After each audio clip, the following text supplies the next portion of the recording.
some of the key habitat improvements that you like to work on for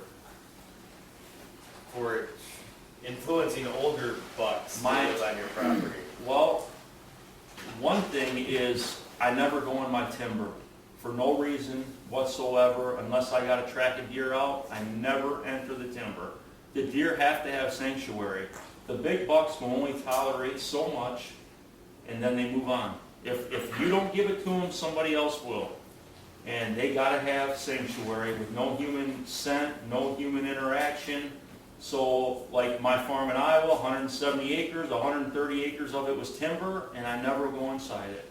I only hunted the trails and the food plots. I had 8 food plots that total 14 acres scattered through the timber. So, and I always had deer during the daylight, mature deer in all my plots. I mean, I could be sitting in a tree stand playing. This deer was one of my main target bucks, and he was, every day he was in a food plot eating somewhere, and it was like playing musical chairs with him. I could never catch up to him until the very last. This is the only deer in this room I've killed with a gun. And I caught very last day of gun season, 20 minutes before dark. Literally, the tag was going to go in the trash, and he decided to come. First time I laid eyes on him the whole season was 20 minutes before dark, last day of gun season. And I shot him at 160 yards with an 1187. I couldn't believe it. Standing dead broad. He was right on the far edge of my food plot, watching about 40 deer eat.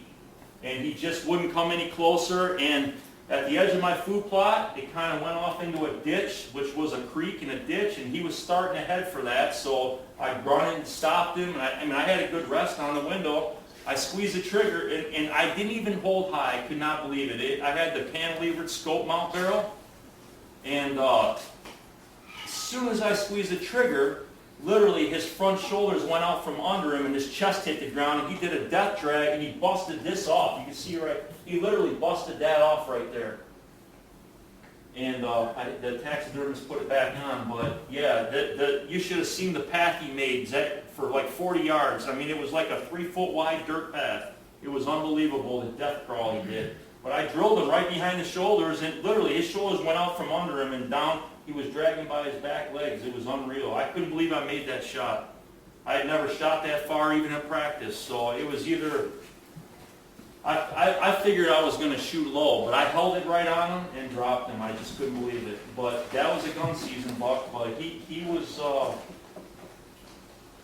tough one. He was Is your sanctuaries 365 all year? Absolutely. No. Shed hunt? No. I shed hunt. All those sheds in that trailer, I found those in food plots or trails. I never go in the timber. Unless, the only time I would go in the timber is if I want to hinge cut a bedding area or something, which we did some of that. And I also had, like in the bottom of my farm, I had creeks. All the timber was mostly in the bottom, and the CRP was up the side hills. But and my food plots were scattered to the timber at the bottom, so I had creeks that intertwined, intersected, and I could jump down in the creeks.